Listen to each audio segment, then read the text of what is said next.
Lost souls of the subway. Alex's race against time to save himself. Chapter 1. The late shift. The city's heartbeat had slowed to a steady, nocturnal rhythm.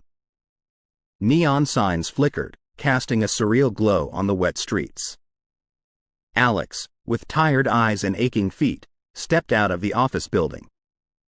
The weight of another grueling night shift pressed down on him, and all he wanted was the comfort of his bed. He made his way to the subway, the familiar hum of the underground pulling him in. The station was nearly deserted, save for a few stragglers. The echo of footsteps and distant conversations filled the cavernous space. As he waited for the train, he let his mind wander, replaying the events of the night and the tasks for tomorrow. But a sudden cold breeze snapped him back to reality. It was odd, considering the subway was underground. He looked around, trying to find the source, and that's when he saw him. At the far end of the platform stood a man, out of place and time. He wore an old-fashioned suit, and his pale face was illuminated by the dim light. But it was his smile that caught Alex's attention, a chilling, wide grin that seemed to stretch impossibly across his face. The man's eyes, dark and hollow, locked onto Alex's, sending a shiver down his spine. Before Alex could react, the train roared into the station, breaking their connection. He quickly boarded, eager to put distance between himself and the unsettling stranger. But as he settled into a seat, he glanced out the window and saw the man step into the same car, a few doors down. Throughout the journey, Alex tried to shake off the unease. He told himself it was just a coincidence, that the city was full of odd characters, especially at this hour. But every time he looked up, the man was there, standing still, his smile never wavering, his gaze never leaving Alex.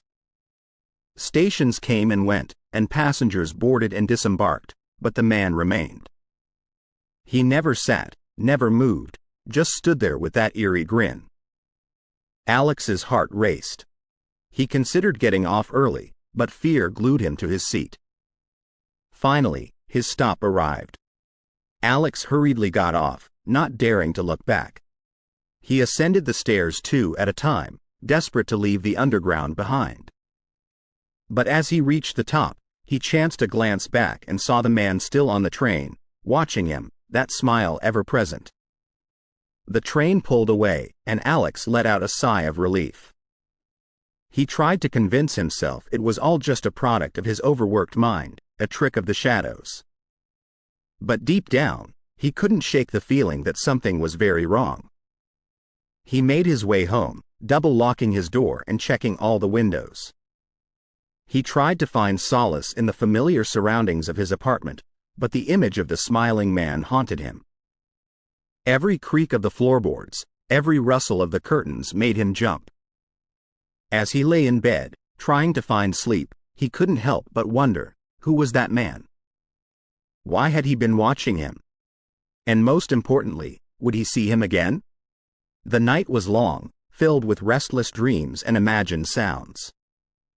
But as dawn broke, and the first rays of sunlight filtered through the curtains, Alex felt a sense of relief. The events of the night seemed distant, almost like a dream. But as he prepared for another day, he couldn't help but feel a lingering dread. The city, with all its noise and chaos, suddenly felt like a maze, and he was the prey. The smiling man was out there, somewhere, waiting. And Alex knew that their paths would cross again. Chapter 2. Déjà vu. The city was alive with its usual evening bustle, but for Alex, the world had narrowed down to the echoing footsteps of the subway station. The events of the previous night weighed heavily on his mind, casting a shadow over his day. He had tried to dismiss the encounter as a mere coincidence, but the image of the smiling man haunted his every thought. As he descended the steps to the subway platform, he tried to shake off the unease. It was just one weird night, he muttered to himself, hoping to find solace in the mantra. But as he waited for the train, a familiar cold breeze swept through the station, sending shivers down his spine. He looked up, and there he was. The same man from the night before, standing a bit closer this time. The chilling smile was still there, but it was the eyes that drew Alex in, dark, hollow, and filled with an intent that made his blood run cold. Their gazes locked, and the world around them seemed to blur and fade. A rush of paranoia gripped Alex. He considered leaving the station, but the incoming train's roar drowned out his thoughts. As the doors opened, he quickly boarded, choosing a car further down, hoping to avoid the man. But as he settled into a seat and looked out the window, he saw the man enter the same car, just a few doors away. The weight of the man's gaze was oppressive. Alex felt trapped, like a deer caught in headlights. Every time the train stopped, he hoped the man would get off, but he never did. With each station they passed, the man moved closer, his smile never wavering. Desperation took hold, and at the next stop, Alex made a snap decision. He quickly changed cars, hoping to lose the man in the crowd. But as he settled into his new seat and looked around, his heart sank. The man was there, standing at the other end of the car, watching him. Panic surged through Alex. He felt like a pawn in a twisted game, and he didn't know the rules. The train's rhythmic clatter and the murmur of conversations around him became a distant hum as his thoughts raced. He needed to get away, to find safety. As the train approached his stop, Alex prepared to make a run for it. He positioned himself near the door, waiting for the right moment. As soon as the doors opened, he bolted, not looking back. He weaved through the crowd, took the stairs two at a time, and emerged into the night. The city's sounds were a cacophony in his ears as he rushed home. Every shadow seemed to hide a threat, every face in the crowd a potential enemy. But he made it to his apartment building without incident. He fumbled with his keys, his hands shaking, and quickly locked the door behind him. Safe within the confines of his home, Alex tried to calm his racing heart. He double-checked all the locks and drew the curtains tight. The familiar surroundings should have brought comfort, but they didn't. The feeling of being watched, of being hunted, lingered. He tried to rationalize the events. Maybe the man was just a regular commuter? Maybe he had imagined the whole thing? But deep down, he knew that wasn't the case. The man's intent was clear, and Alex was the target. As he lay in bed, the weight of the situation pressed down on him. The smiling man was no mere coincidence. He was a threat, a shadow that would continue to haunt Alex's every step. The city, once a place of endless possibilities, had become a maze of danger and uncertainty. And as sleep eluded him, one thought echoed in Alex's mind. What does he want from me? The night stretched on, filled with restless thoughts and imagined sounds. But one thing was clear, this was just the beginning. The game had only just begun. Chapter 3. The old conductor. The sun's first rays painted the city in a golden hue, but for Alex, the brightness of the day did little to dispel the darkness of his thoughts. The events of the past 2 nights weighed heavily on him, and he felt the need to find answers. The subway, once a mundane part of his daily routine, had become a source of dread and mystery. Seeking a change of scenery and a momentary escape from his apartment's confines, Alex decided to visit a local diner he often frequented. The place was a relic from a bygone era, with checkered floors, red leather booths, and a jukebox that played old tunes. It was a place where time seemed to stand still, and Alex found solace in its familiarity. As he sipped his coffee and nibbled on a toast, he noticed an elderly man sitting at the counter, nursing a cup of tea. The man's face was lined with age, and his hands, though shaky, had a certain strength to them. His uniform, though faded, identified him as a former subway conductor. Intrigued and hoping to find some answers, Alex decided to strike up a conversation. "Morning," Alex began, taking the seat next to him. "I couldn't help but notice your uniform. You used to work on the subway?" The old man looked up, his eyes sharp despite his age. "Ah, yes. Many years ago. "Name's George," he replied, extending a hand. Alex shook it, feeling the firm grip. "Alex. Nice to meet you, George. I've always been fascinated by the subway's history." George chuckled. "Well, you're talking to the right person then. I've seen it all, the good, the bad, and the downright strange." Over the next hour, George regaled Alex with tales of the subway's past. He spoke of its construction, the challenges faced, and the many characters he'd met during his tenure. But as he delved into the more recent history, his tone grew somber. "There was one incident," George began, hesitating for a moment, "that changed everything for me. It was a regular evening, much like any other. But as the train approached one of the older stations, something went terribly wrong. There was a malfunction, a collision. By the time help arrived, it was too late for many." Alex felt a chill run down his spine. "That sounds horrific. I can't imagine how difficult that must have been." George nodded, his eyes distant. "It was. Many passengers lost their lives that day. The city mourned, and the station was closed off. But for those of us who worked there, the memories lingered. Some even said they could hear whispers, see shadows. But I never put much stock in such tales." Alex's mind raced. Could this be connected to the smiling man? The timeline seemed to fit, but he hesitated to share his own experiences. Instead, he probed further. "Did you know any of the victims personally?" George took a deep breath. "Yes, a few. Good people, just going about their day. One, in particular, stood out. Robert. He was a regular, always took the late train. Had a distinctive smile, one you couldn't forget." The description sent shivers down Alex's spine. It matched the smiling man perfectly. But he held back, not wanting to alarm George. "Sounds like you've had quite the career, George. Thanks for sharing." George smiled, a genuine, warm smile. "It's been a ride, that's for sure. But remember, the subway has many stories, some best left untold." As they parted ways, Alex felt a mix of emotions. The pieces of the puzzle were falling into place, but the picture they formed was far from comforting. The smiling man, Robert, was a part of the subway's tragic history. But what did he want with Alex? The day wore on, but the conversation with George stayed with Alex. The city's underbelly held secrets, and he was inadvertently entangled in them. As night approached, he couldn't help but wonder what awaited him in the subway's depths. Chapter 4. Unsettling Discoveries. The city library, with its towering shelves and hushed atmosphere, was a sanctuary for those seeking knowledge. Alex found himself there the next morning, driven by a need to uncover the truth about the subway accident George had mentioned. The weight of the past few nights pressed on him, and he felt that understanding the history might provide a clue to his current predicament.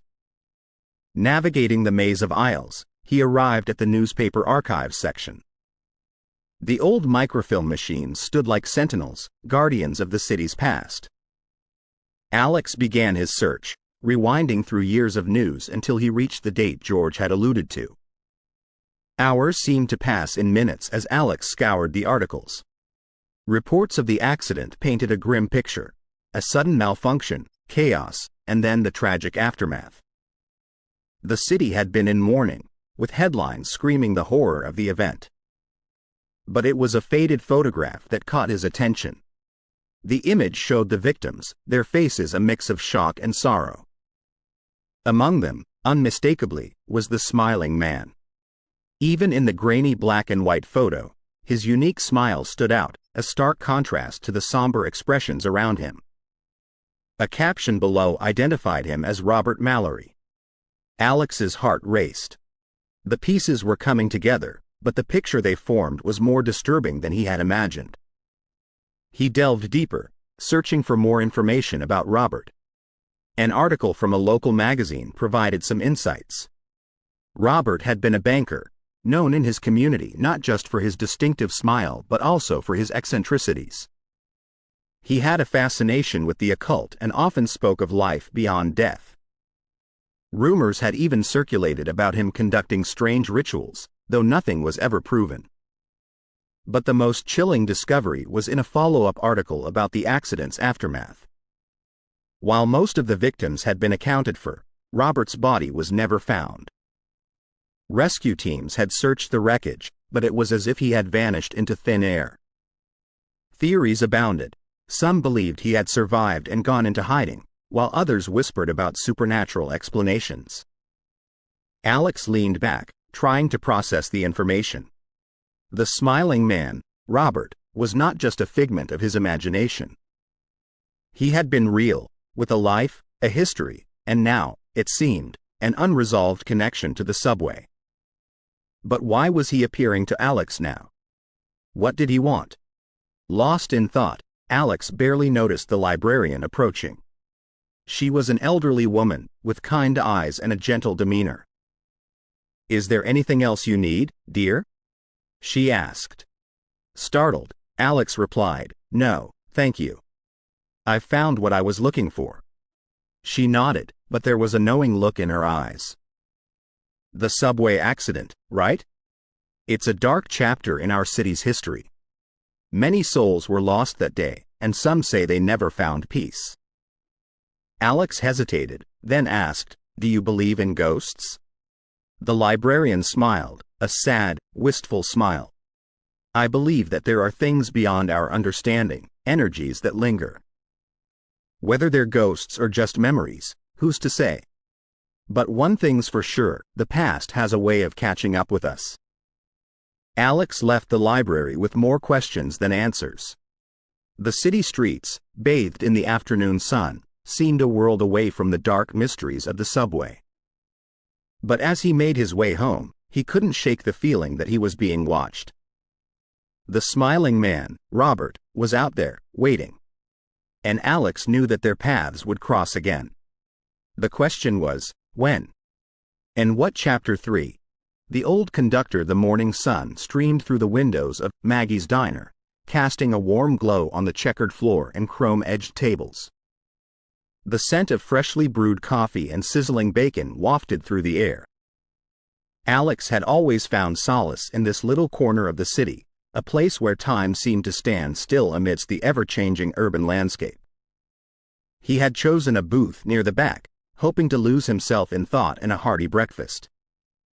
The events of the past nights had taken a toll on him, and he needed a moment of respite. But as he sipped his coffee, his gaze was drawn to an elderly man sitting alone at the counter. The man's worn uniform, adorned with a faded conductor's badge, hinted at a lifetime spent in the city's subway system. Seeing an opportunity to learn more about the subway's history, Alex approached the man. "Excuse me," he began tentatively, "I couldn't help but notice your uniform." "You used to work on the subway?" The old man looked up, his eyes reflecting years of experience. "Ah, yes," he replied with a hint of nostalgia. "Spent the better part of my life down there. Name's George." Pleased with the warm reception, Alex introduced himself and joined George at the counter. As the two struck up a conversation, George began to share tales from his years as a conductor. He spoke of the subway's early days, the challenges of keeping the trains running during the city's harshest winters, and the myriad of characters he'd encountered over the years. But as the conversation meandered, George's tone grew somber. "You know," he began, hesitating slightly, "the subway has its share of secrets. Some stations, they say, are haunted by the memories of the past." Intrigued, Alex leaned in closer. "What kind of memories?" George took a deep breath, his gaze distant. "There was an accident many years ago. A train derailed in one of the older tunnels. The rescue efforts were challenging. By the time they reached the wreckage, many passengers had already perished." A chill ran down Alex's spine. The story seemed eerily connected to his recent encounters. "That sounds horrific," he murmured. George nodded. It was a dark day for the city. The station was closed off, and over time, it faded from public memory. But those of us who worked there, we remembered. Some even claimed to hear whispers in the tunnels, or see shadowy figures on the platforms. Alex felt a growing sense of unease. The description matched his experience with the smiling man. But he held back, not wanting to alarm George or sound unhinged.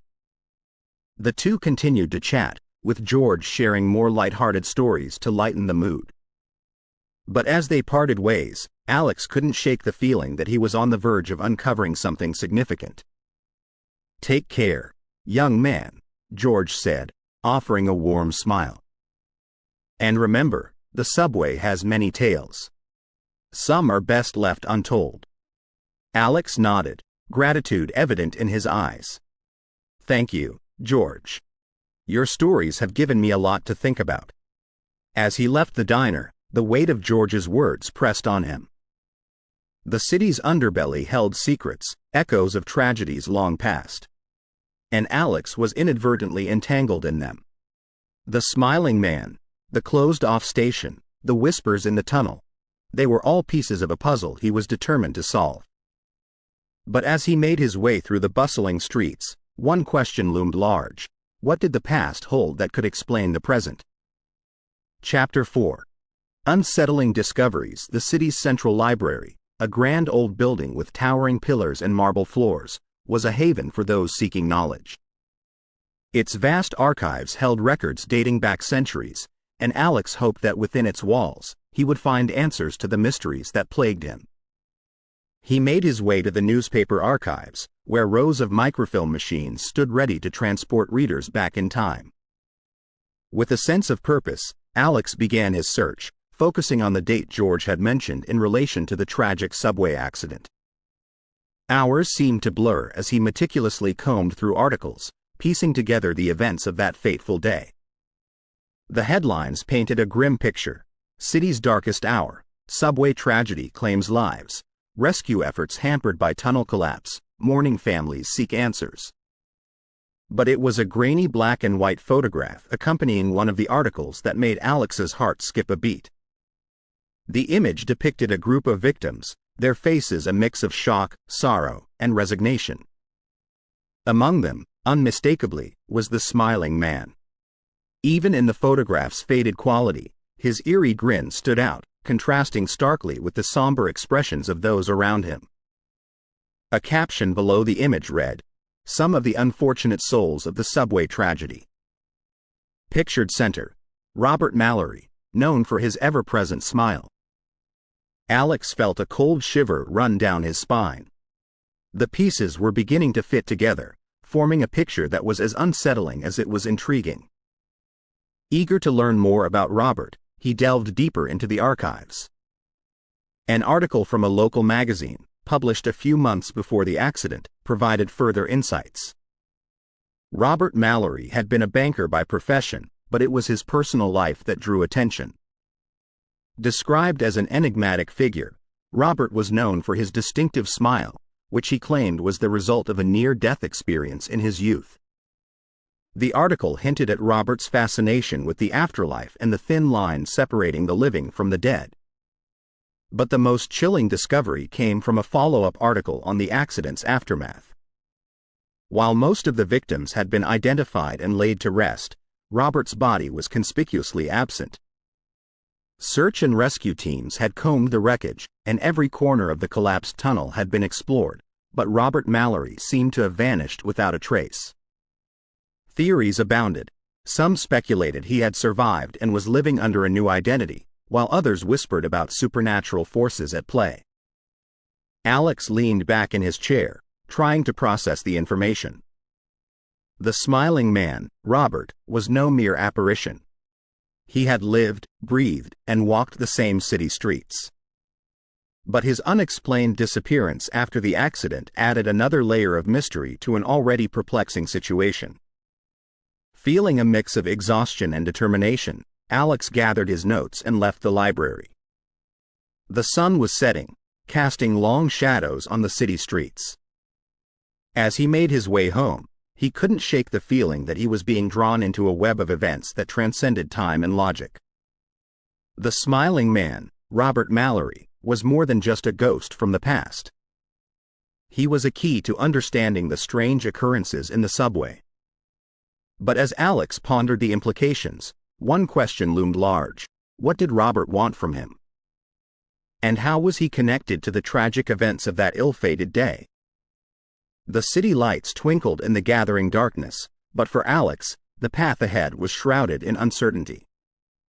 The journey to uncover the truth had only just begun, and he knew that the answers, when revealed, would change his life forever. Chapter 5. The first confrontation. The evening air was thick with tension as Alex made his way to the subway station.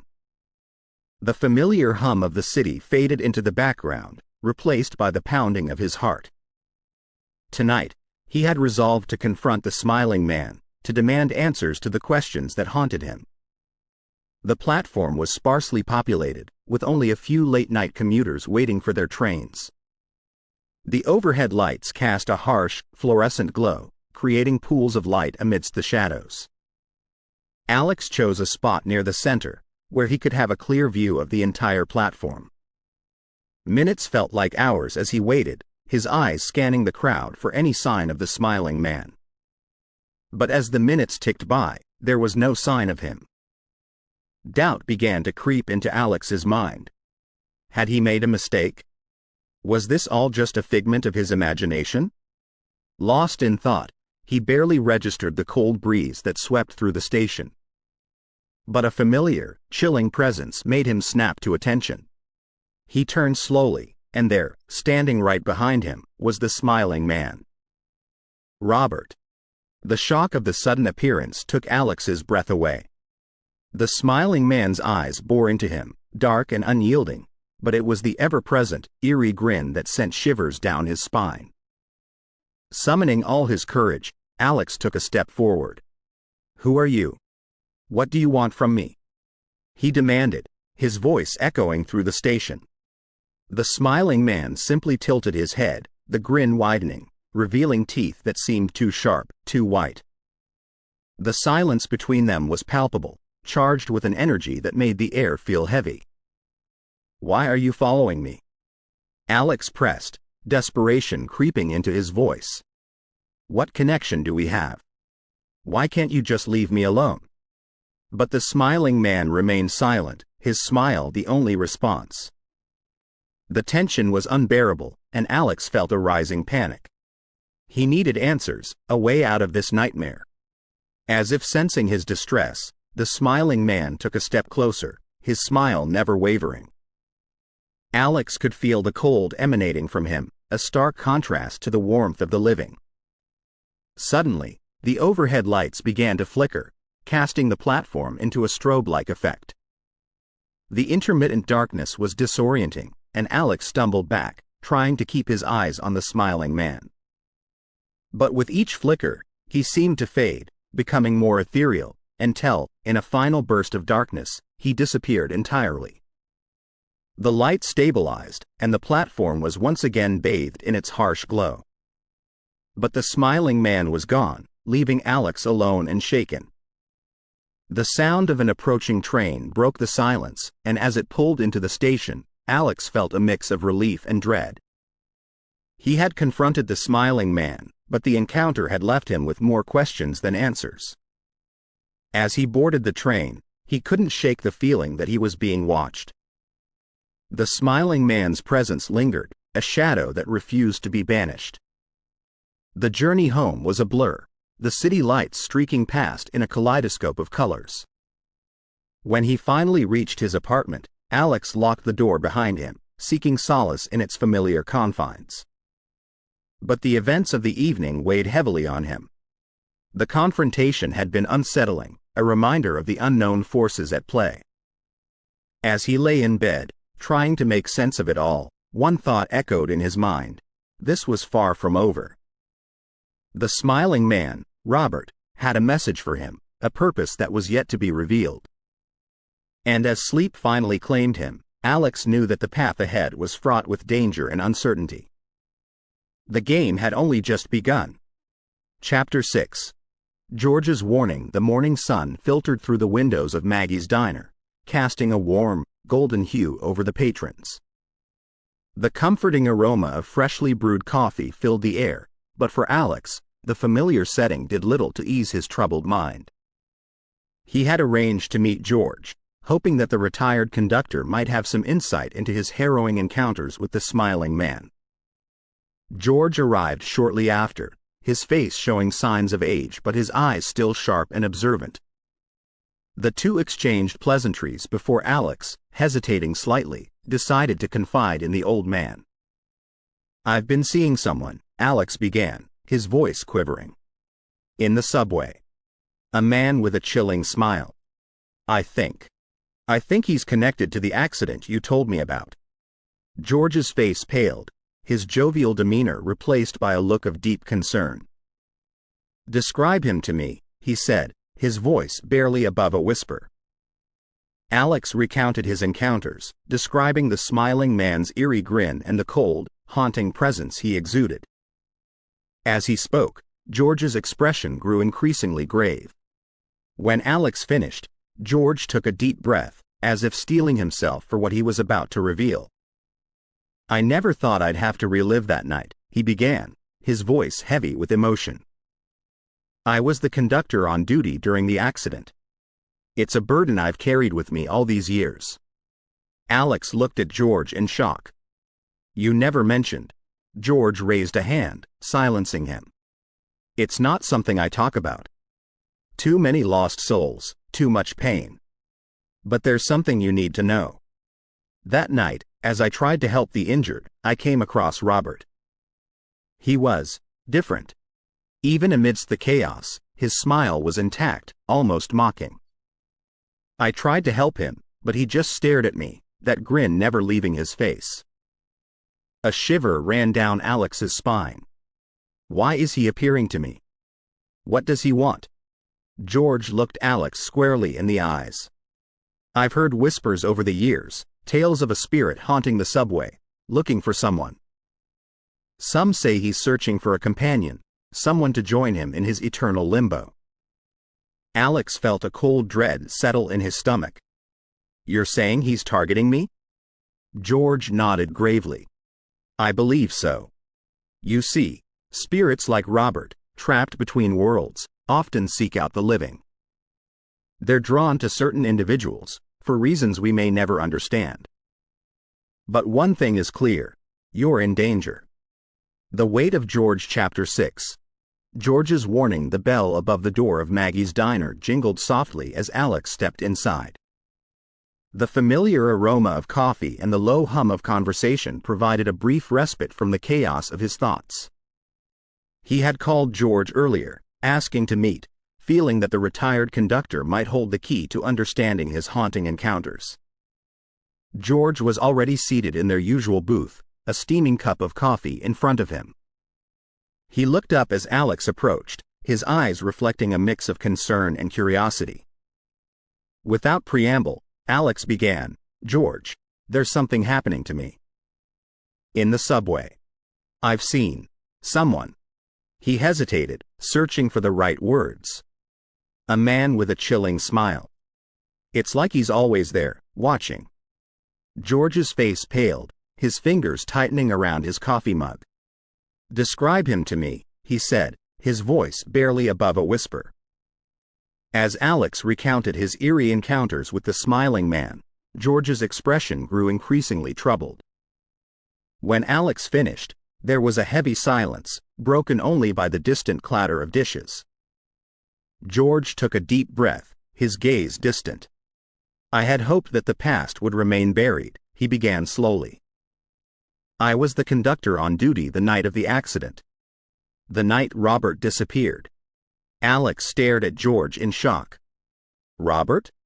The smiling man?" George nodded. "Robert Mallory. He was a regular on the late-night train. Always kept to himself, but that smile, it was unsettling. The night of the accident, I saw him. Amidst the chaos, the screams, the twisted metal, he just stood there, smiling."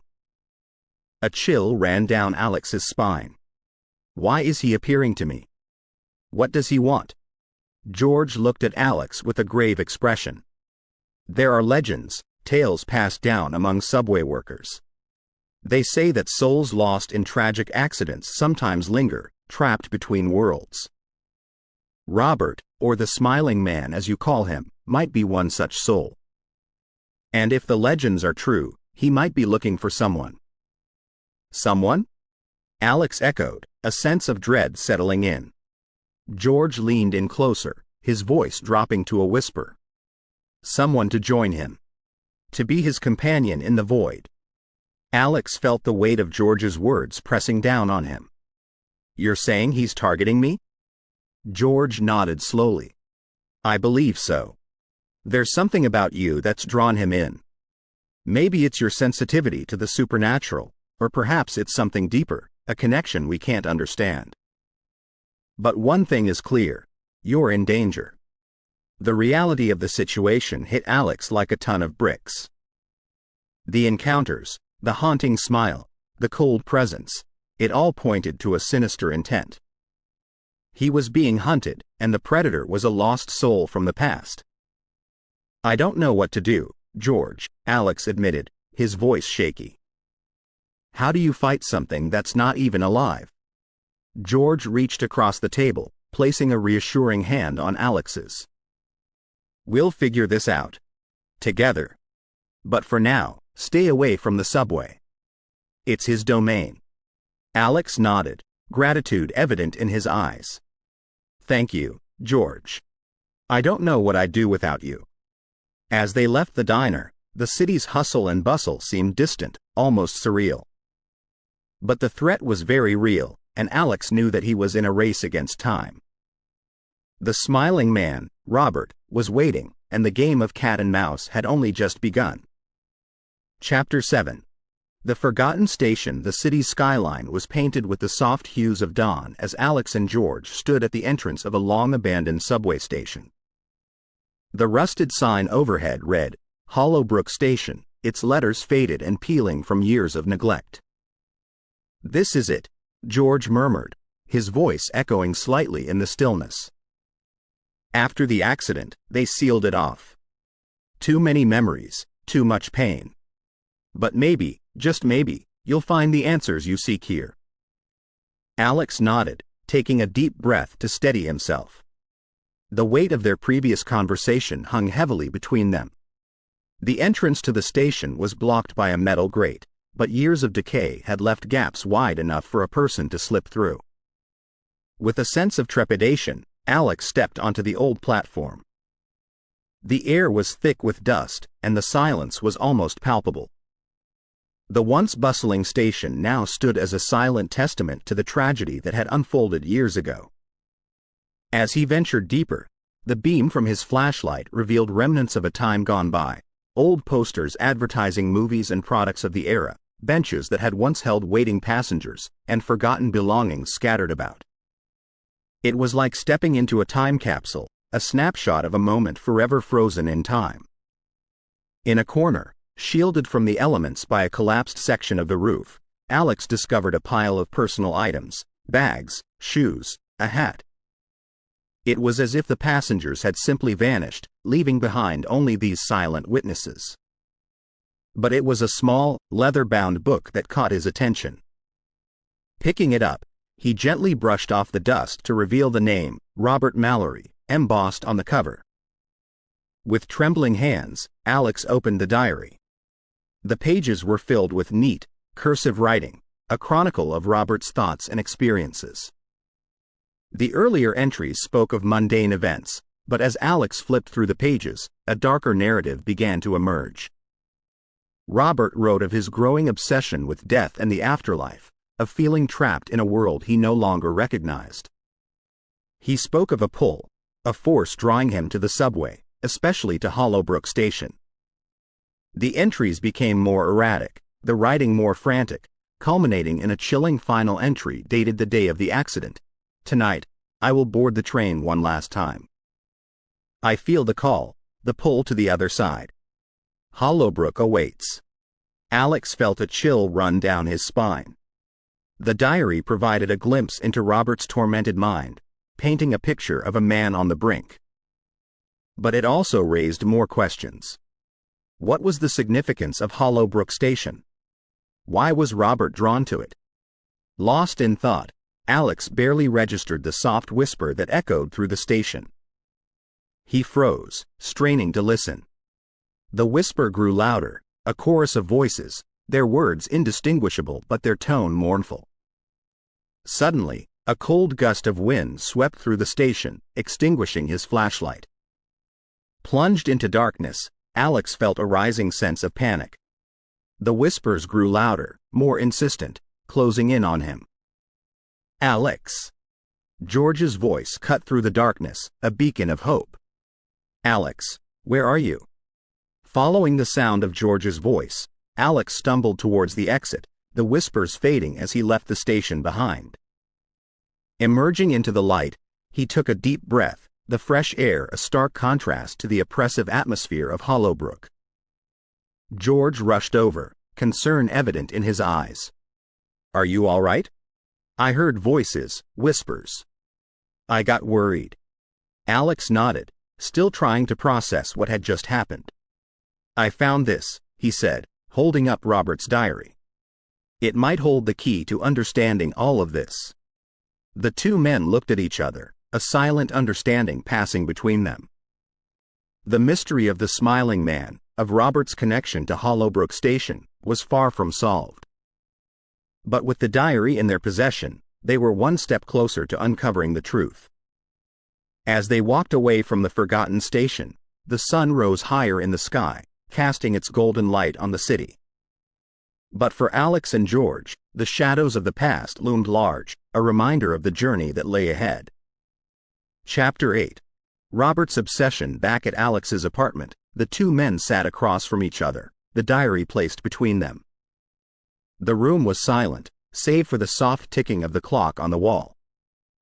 With a deep breath, Alex opened the diary once more, ready to delve deeper into the mind of Robert Mallory. The entries from the earlier days painted a picture of a man deeply fascinated by the mysteries of life and death. Robert wrote extensively about various cultures and their beliefs regarding the afterlife, his notes meticulous and detailed. But as the pages turned, a darker narrative began to emerge. Robert became obsessed with a particular ritual, one that he believed held the power to bridge the gap between the living and the dead. The ritual, as he described, required a living person, a vessel, to channel the souls of the departed. This vessel would act as a conduit, a bridge between the two realms. As Alex read aloud, George's face grew pale. "He's trying to use you, Alex," he whispered, his voice filled with dread. "You're the vessel he's been searching for." Alex nodded, the weight of the revelation pressing down on him. "But why me? What makes me so special?" Before George could respond, Alex's attention was drawn to another entry, one that spoke of a pendant. Robert believed that this pendant, a family heirloom passed down through generations, was the key to the ritual's success. He wrote of its intricate design, of the strange symbols engraved on it, and of the power it was said to possess. "I've seen that pendant," Alex exclaimed, his mind racing. "It was among the belongings at Hollowbrook Station. I didn't think much of it at the time, but now." George looked at him, realization dawning. "We need to go back, Alex. If that pendant is as crucial as Robert believed, we need to find it before he does." The urgency of the situation was not lost on Alex. With the diary as their guide, they had a chance to unravel the mystery, to put an end to Robert's haunting presence. But time was of the essence. As the two men prepared to leave, Alex paused, reflecting on the diary's contents. Robert's obsession with the afterlife, his belief in the ritual, and the pendant's significance, all these pieces were coming together, forming a picture that was as terrifying as it was intriguing. But one question remained. Why was Robert so desperate to bridge the gap between the living and the dead? What drove him to such lengths, even in death? With determination burning in his eyes, Alex turned to George. We need to find that pendant. And we need to stop Robert, once and for all. The city streets were bathed in the soft glow of the setting sun as the two men made their way back to Hollowbrook Station. The forgotten station, with its dark history and even darker secrets, awaited them. But armed with knowledge and a newfound resolve, Alex and George were ready to face whatever lay ahead. As they descended into the depths of the station, the weight of the past pressed down on them. The whispers of lost souls echoed in the distance, a haunting reminder of the tragedy that had unfolded years ago. But amidst the shadows and the silence, a glimmer of hope remained. The pendant, with its promise of power and protection, was within reach. And with it, the chance to put an end to Robert's obsession and free the trapped souls of Hollowbrook Station.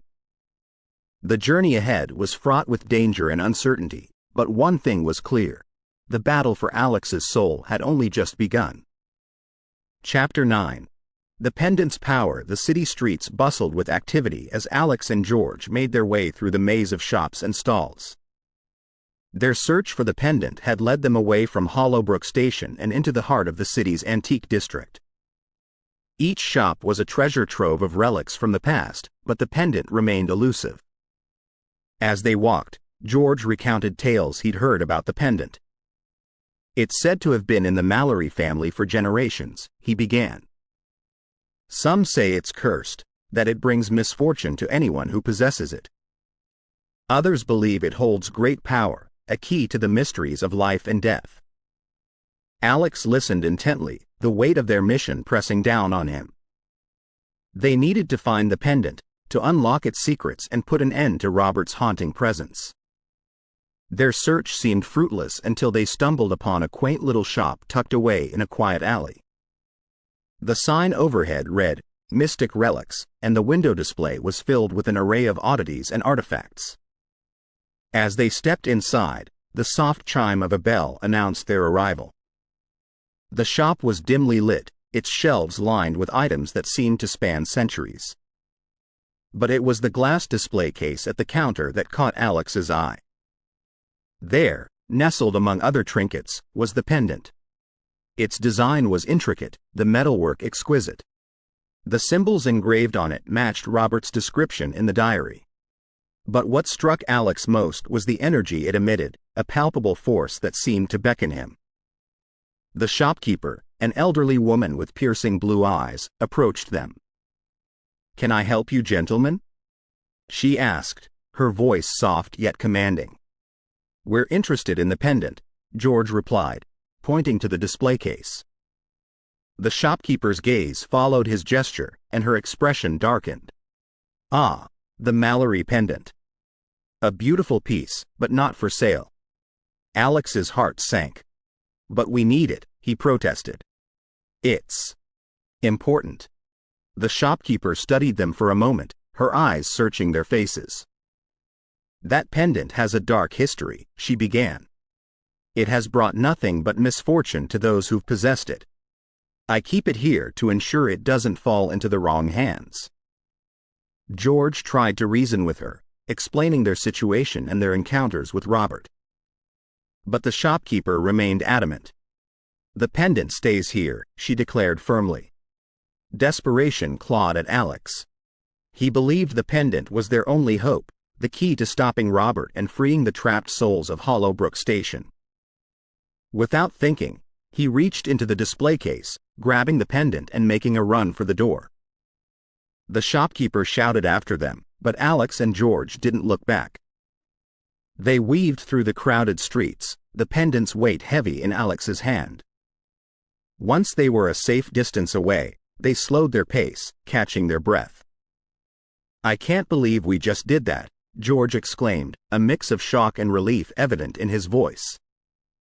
Alex looked at the pendant, its surface gleaming in the sunlight. "We had to," he replied, determination burning in his eyes. "This is our only chance." As they made their way back to Alex's apartment, the gravity of their actions weighed on them. They had stolen a priceless artifact, one with a dark and mysterious past. But the stakes were high, and the battle for Alex's soul was far from over. The pendant, with its promise of power and protection, was now in their possession. But what secrets did it hold? And what price would they have to pay for its power? The answers remained elusive, but one thing was clear. The journey ahead was fraught with danger and uncertainty. The game of cat and mouse with Robert had taken a new turn, and the next move was theirs. Chapter 10. The ritual. The night was dark and still as Alex made his way to Hollowbrook Station.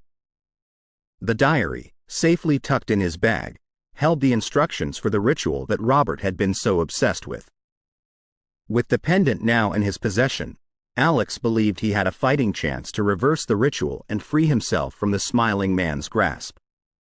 The entrance to the forgotten station loomed ahead, its rusted gates a silent testament to the tragedy that had occurred there.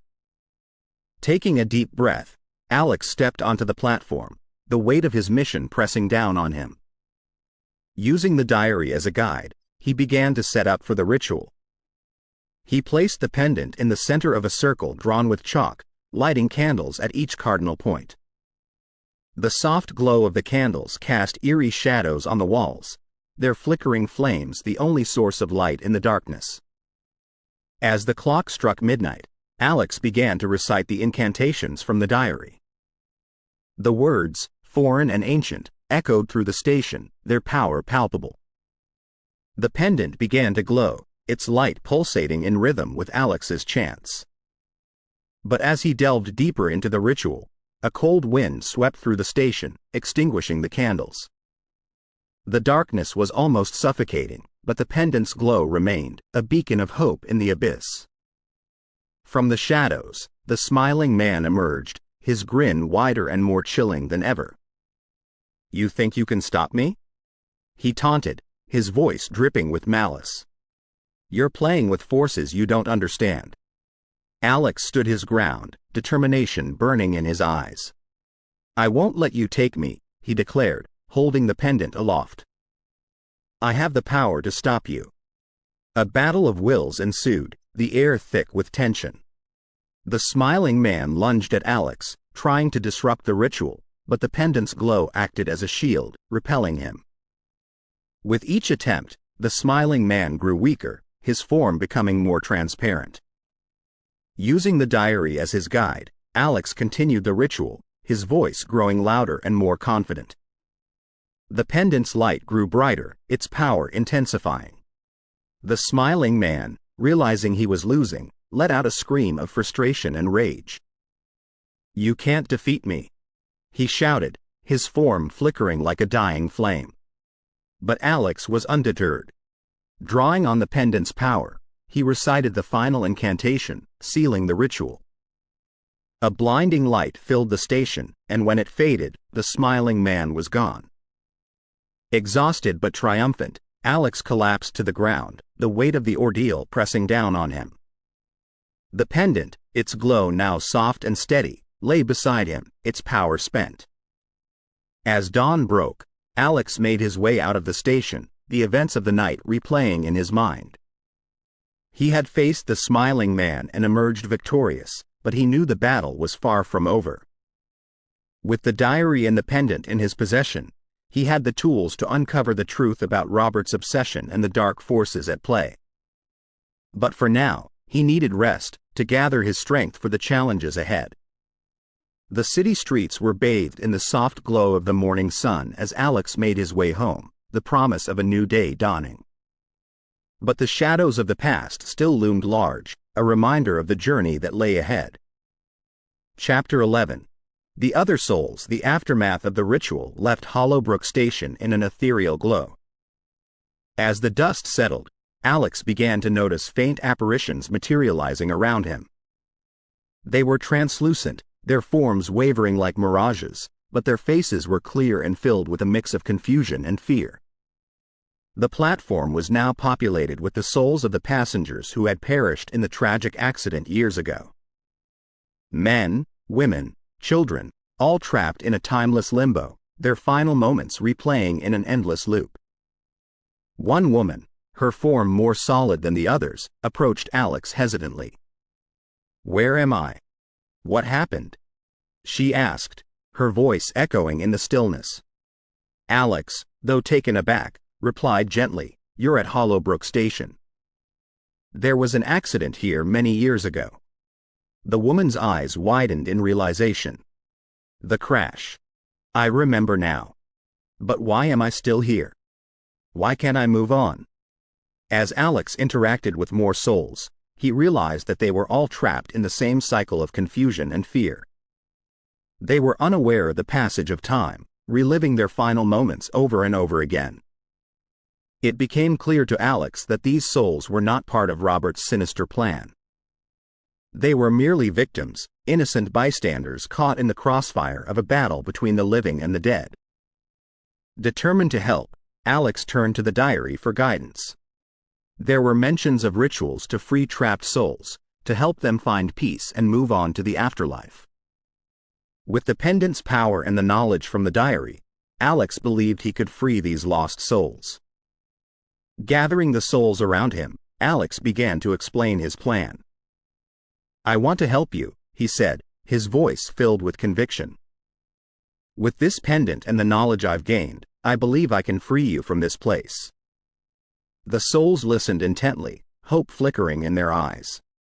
They placed their trust in Alex, their only beacon of hope in the darkness. Using the pendant as a focal point, Alex began the ritual. The souls formed a circle around him, their energy converging on the pendant.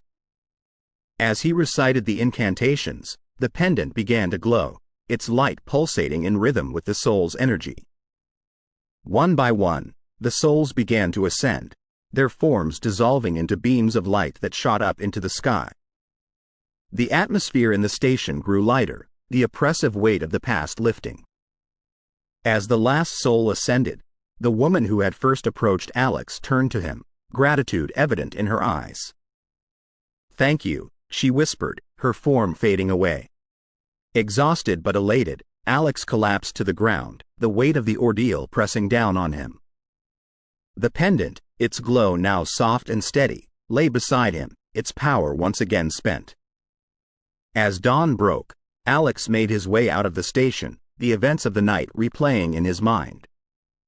He had faced the smiling man and emerged victorious, and now he had freed the trapped souls of Hollowbrook Station.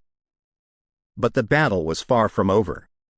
Robert's obsession with the afterlife and the dark forces at play still loomed large. With the diary and the pendant in his possession, Alex had the tools to uncover the truth and put an end to the haunting presence that plagued him.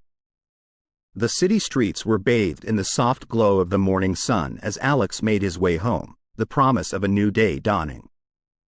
But the shadows of the past still loomed large, a reminder of the journey that lay ahead.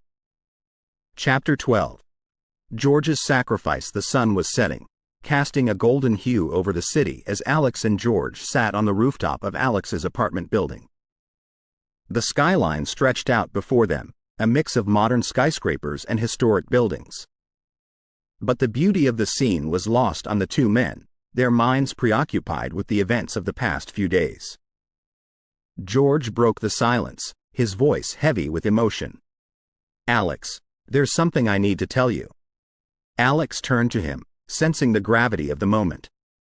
"What is it, George?" George took a deep breath, his gaze fixed on the horizon. "All these years, I've been living with guilt. The night of the accident, I was the conductor. I was responsible for all those souls, and I failed them." Alex was taken aback. He had known George was the conductor, but he hadn't realized the depth of his guilt. "George, it wasn't your fault. Accidents happen." George shook his head, tears forming in his eyes. "I should have done more. I should have saved them. And now, with Robert and the other souls trapped, I can't help but feel responsible." Alex placed a reassuring hand on George's shoulder. "We're going to make things right. Together." George looked at him, determination burning in his eyes. "That's why I've made a decision. I'm going to offer myself as a distraction so you can complete the ritual. Robert wants a living vessel, and I'm willing to be that vessel." Alex was stunned. "George, no. There has to be another way." George smiled sadly. "It's the only way, Alex. I've lived with this guilt for too long. It's time I did something to make amends." The weight of George's words hung in the air as the two men made their way back to Hollowbrook Station. The forgotten station, with its dark history and even darker secrets, awaited them. As they descended into the depths of the station, the atmosphere grew tense. The soft glow of the candles cast eerie shadows on the walls, their flickering flames the only source of light in the darkness. George took his position at one end of the platform, drawing the attention of the smiling man. As Robert's form emerged from the shadows, his chilling grin fixed on George, Alex began the ritual. The pendant, its power amplified by the energy of the souls, began to glow. As Alex recited the incantations, the pendant's light pulsated in rhythm with the soul's energy. The smiling man, sensing the ritual's power, lunged at George, trying to disrupt the ritual.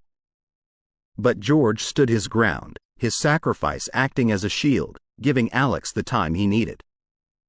As the ritual reached its climax, the souls began to ascend, their forms dissolving into beams of light that shot up into the sky. The atmosphere in the station grew lighter, the oppressive weight of the past lifting.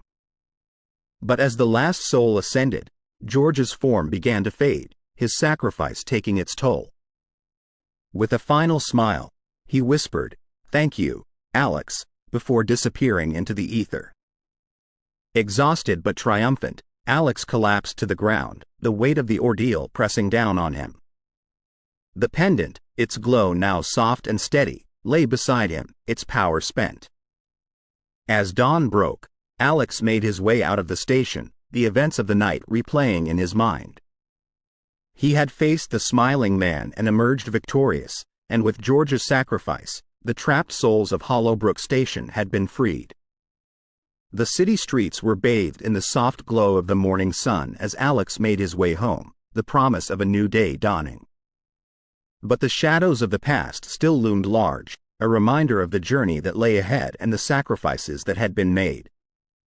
Chapter 13.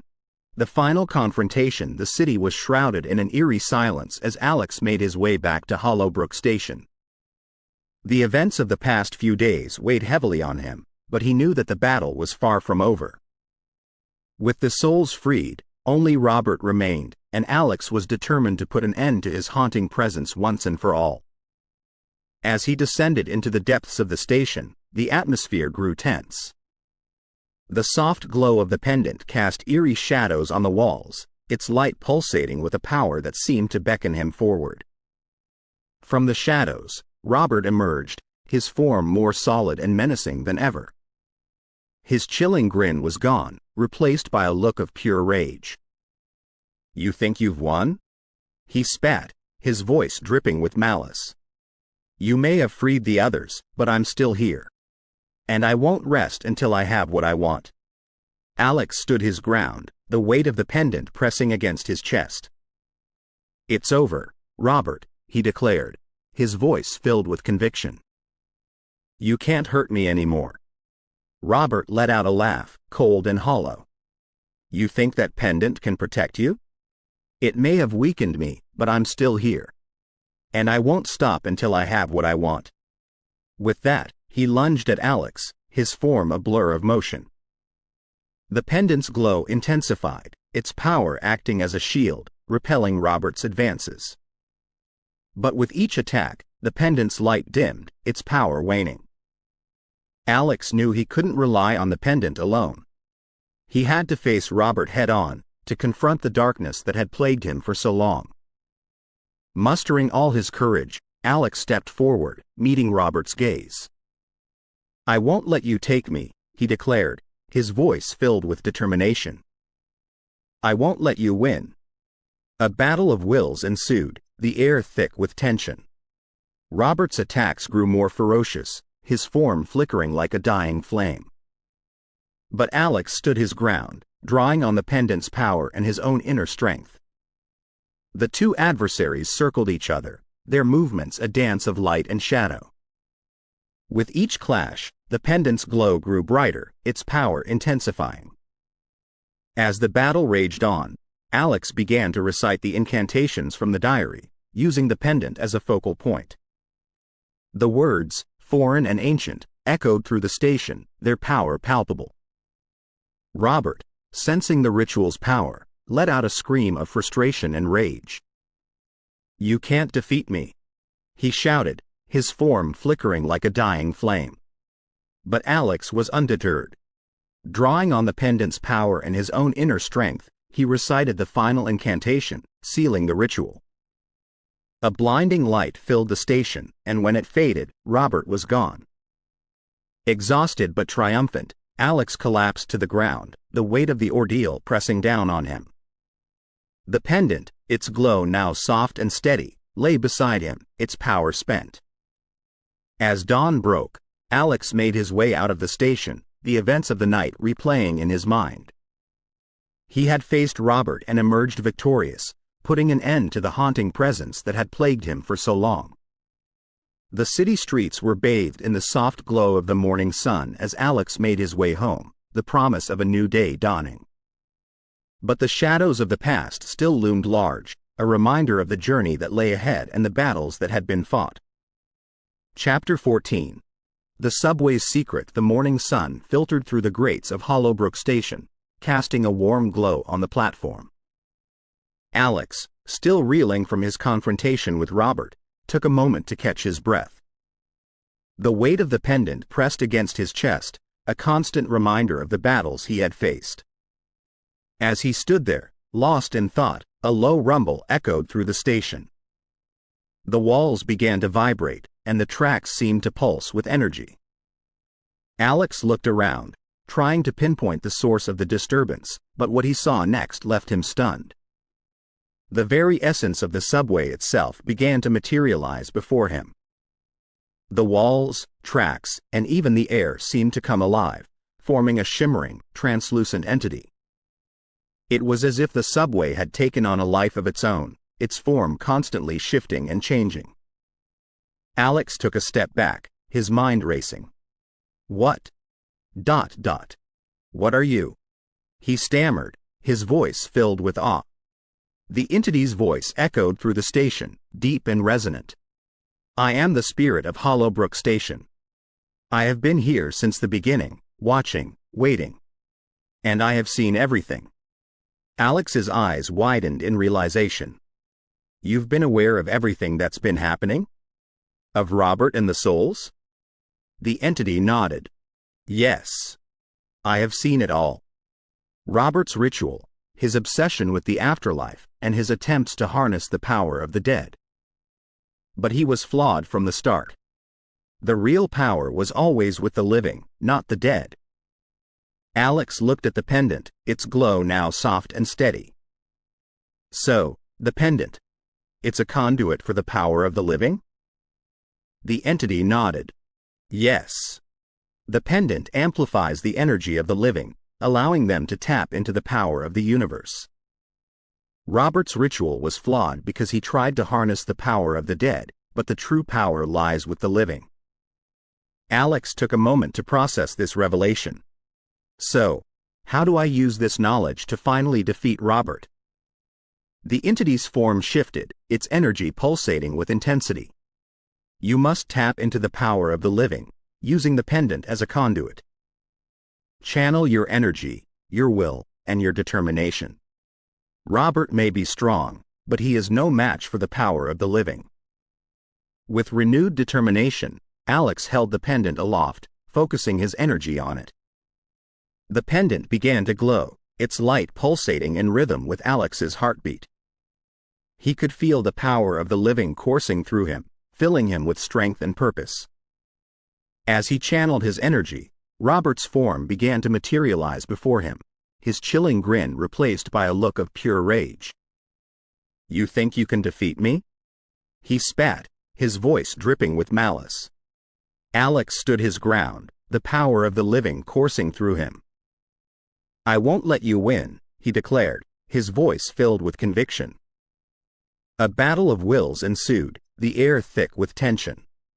Robert's attacks grew more ferocious, But Alex stood his ground, drawing on the power of the living to repel him. With each clash, Robert's form grew weaker, his energy waning. Alex, on the other hand, grew stronger, the power of the living amplifying his strength. As the battle raged on, Alex began to recite the incantations from the diary, using the pendant as a focal point. The words, foreign and ancient, echoed through the station, their power palpable. Robert, sensing the ritual's power, let out a scream of frustration and rage. "You can't defeat me," he shouted, his form flickering like a dying flame. But Alex was undeterred. Drawing on the power of the living, he recited the final incantation, sealing the ritual. A blinding light filled the station, and when it faded, Robert was gone. Exhausted but triumphant, Alex collapsed to the ground, the weight of the ordeal pressing down on him. The pendant, its glow now soft and steady, lay beside him, its power spent. As dawn broke, Alex made his way out of the station, the events of the night replaying in his mind. He had faced Robert and emerged victorious, putting an end to the haunting presence that had plagued him for so long. The city streets were bathed in the soft glow of the morning sun as Alex made his way home, the promise of a new day dawning. But the shadows of the past still loomed large, a reminder of the journey that lay ahead and the battles that had been fought. Chapter 15. A New Dawn. The days following Robert's defeat were a blur for Alex. Hollowbrook Station, once a place of darkness and despair, was now filled with the hustle and bustle of daily life. Commuters hurried to catch their trains, children laughed, and vendors hawked their wares. The oppressive weight that had once hung over the station had lifted, replaced by an air of hope and renewal. Word of Alex's heroics had spread throughout the city, and he was hailed as the savior of Hollowbrook Station. Newspapers ran front-page stories about the subway hero, and TV crews camped outside his apartment, hoping for an exclusive interview. But for Alex, the attention was overwhelming. He had never sought fame or recognition. He had simply wanted to put an end to the haunting presence that had plagued him. As the days turned into weeks, Alex found himself at a crossroads. The city, with its towering skyscrapers and bustling streets, felt suffocating. The memories of his encounters with Robert and the trapped souls of Hollowbrook Station were still fresh in his mind, and he longed for a fresh start. One evening, as he sat on the rooftop of his apartment building, watching the sunset over the city skyline, he made a decision. It was time to leave. He needed to find a place where he could heal, where he could start anew. The next morning, Alex packed his belongings and said his goodbyes. He left the pendant, its power now spent, on the kitchen counter, a reminder of the battles he had fought and the sacrifices that had been made. As he made his way to the train station, he couldn't help but feel a mix of emotions. The city had been his home for so long, and he had made so many memories there. But he knew that it was time to move on, to find a new beginning. The train station was bustling with activity, with travelers rushing to catch their trains. Alex purchased a one-way ticket to a small town upstate, a place he had heard about from a friend. It was said to be a haven for those seeking peace and tranquility, a place where one could find solace and healing. As he waited for his train, he couldn't help but think about the journey that lay ahead. He had faced unimaginable challenges and had emerged victorious, but he knew that there were still battles to be fought, both internal and external. The train pulled into the station, its engine roaring to life. Alex took a deep breath, steeling himself for the journey ahead. He boarded the train, finding a seat by the window. As the train pulled out of the station, he looked out at the city one last time, a mix of sadness and hope in his eyes. The city skyline faded into the distance, replaced by rolling hills and open fields. Alex leaned back in his seat, closing his eyes. The weight of the past few weeks pressed down on him, but he felt a sense of peace and contentment. He had faced his demons and had come out on the other side, stronger and more resilient. The train continued its journey, winding its way through the countryside. Alex felt a sense of anticipation, a feeling that he was on the cusp of a new beginning. He didn't know what the future held, but he was ready to face it head-on. As the train chugged along, the sun began to set, casting a golden hue over the landscape. Alex looked out the window, a smile playing on his lips. He felt a sense of hope and optimism, a feeling that he was on the right path. The story ends with Alex, looking out the window, his eyes filled with hope and determination. He was ready for whatever challenges lay ahead, ready to embrace the future with open arms. Chapter 16. Epilogue. The afterlife was not as George had imagined. It was neither a realm of endless clouds nor a vast expanse of nothingness. Instead, it was a place of serenity, where time seemed to stand still, and the weight of earthly burdens was lifted. The colors were more vibrant, the air fresher, and a sense of peace pervaded everything. George found himself standing on a platform, reminiscent of Hollowbrook Station, but without the grime and wear of the earthly version. The tracks stretched out in both directions, disappearing into a soft, glowing light. He looked around, trying to make sense of his surroundings, when a familiar voice called out to him. "George." He turned to see his wife, Clara, rushing towards him. They embraced, tears of joy streaming down their faces. It had been years since they had last seen each other, but in this place, it felt like no time had passed at all. "I've missed you so much," George whispered, holding Clara close. She smiled, her eyes shining with love. "I've been waiting for you." As they stood there, lost in each other's embrace, other familiar faces began to appear. Friends and family members, long gone, came forward to greet George, their faces alight with joy and happiness. In the distance, the souls that Alex had freed watched the reunion. They whispered among themselves, their voices filled with gratitude. "He did it," one of them said. "He freed us." Another soul, a young woman with a kind face, nodded. "We owe him everything." The souls raised their hands, sending a wave of gratitude and blessings towards the earthly realm, hoping that Alex would feel their appreciation. Back in the city, the pendant that had played such a crucial role in the battle against Robert found its way back to the antique shop. The shopkeeper, an old man with a keen eye for the mystical, placed it in a glass case. Next to it, he placed a sign that read, "Warning, this pendant holds great power. Handle with care." The shopkeeper knew the pendant's history and the role it had played in the battle against the smiling man. He also knew that while this chapter was closed, the subway still held many secrets. Secrets that were best left undiscovered. As the days turned into weeks and the weeks into months, life in the city returned to normal. The events at Hollowbrook Station became the stuff of legends, whispered about in hushed tones. But for those who had lived through it, it was a stark reminder of the thin line between the living and the dead. The subway, with its dark tunnels and echoing platforms, continued to operate, ferrying passengers to and fro. But every now and then, a commuter would catch a glimpse of something out of the ordinary, a fleeting shadow, a soft whisper, or a cold breeze. And they would be reminded that while the battle against Robert was over, the subway still held many secrets, waiting to be uncovered. The story ends with a shot of Hollowbrook Station, its platforms empty and silent. The lights flicker, casting eerie shadows on the walls. And as the camera pans out, the soft hum of a train can be heard in the distance, a reminder that the journey is never truly over. If you have enjoyed our paranormal scary story about the smiling man in the subway, please visit us at Paranormal Untold Stories. Come to listen to more of our scary stories collection. Paranormal Untold Stories encourages you to contact us if you have your own untold story that you would like our professionals team to put online as a scary story. Thank you.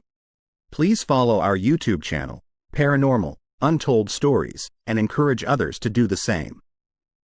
Paranormal Untold Stories.